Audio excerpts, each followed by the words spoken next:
So, breaking news, the DNC has just selected Tom Perez as their next DNC chairman. How do I feel about this? Well, to be honest, I really don't know how to feel about this. I'm not a Democrat. I'm not, a member of the party. And I really don't side with them on a lot of things. But at the same time, I want to see Trump dethroned in the next 4 years, whether that be in the 2020 election or whether or not that's because of impeachment or just enough pressure to make him resign.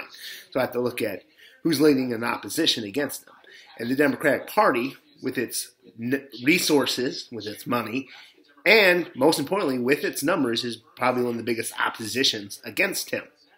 So, seeing who's going to be leading that fight is important. So obviously you want someone with some brains and some guts to be leading that party. Like I said, I'm not a Democrat, so I don't know if that applies to Perez or not. I have been following this on the Young Turks and a lot of the progressive YouTubers, and I think it goes without saying that there is a schism kind of in the Democratic Party right now with these people who call themselves the progressives, the Bernie Sanders supporters, and everyone else. Sort of like the other side doesn't even call itself the establishment or the old guard, but that's how that progressive side sort of sees them. And that schism would break them apart. There were threats that if Perez gets was selected, people were just going to walk out and start their own party. And as an independent who didn't want Trump, but at the same time did not vote for Hillary Clinton because I didn't want her either, I can understand that. It's like these protests. I see a lot of them out against Trump, and I want to get involved in that. I want to go down. And I have no interest in going there if these Hillary holdouts are running the thing. She was a shit sandwich to me, and I wasn't willing to swallow it. And I'm not willing to swallow another shit sandwich if the DNC puts out, another shit sandwich. I'm kind of looking at some of the names they've been dropping, Cory Booker and Senator Elizabeth Warren. I don't consider them shit sandwiches. Would I vote for them in 2020?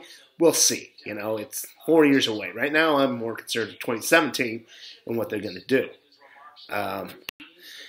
And back to the DNC and what happened today is, so Tom Perez was selected as the DNC chair, and then he nominated his chief rival in the fight for that seat to be the deputy chairman. That would be Keith Ellison from Minnesota. I'm familiar with him too. And I think that was a pretty smart move on their part. It's not olive branch to piece of these people who are on the other side of the schism. There's an acknowledgement there that there is a divide. There is that, tearing apart. Hopefully, that's what it is. It's an olive branch. It's them trying to work together and not just trying to put these progressives into place, because that shit did not play out too well in 2016. There's a whole lot of things, why Hillary lost, and one of them, I think, was this sort of attitude that everyone in the party just had to fall in line. And you look at the previous DNC chairs and how they were pretty shady with their caucus and primaries and organizing it, to, blatantly finding out that they didn't want Sanders in. That didn't play too well, and then, like I said, these people weren't willing to fall in line. They lost a lot of votes there, and I think states they may have won if they had not pissed off part of their party, a good chunk of that. Like I said, I'm not in the DNC, so I don't, in the Democratic Party, so I don't know what the numbers are on the progressive side versus everyone else.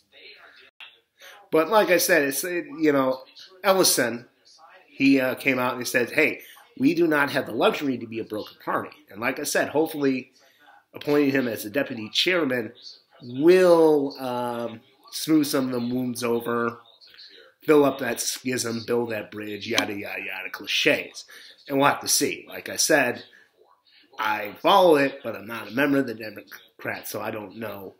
I'm not inside of that. I have no idea what's going to happen there. And we'll just have to see.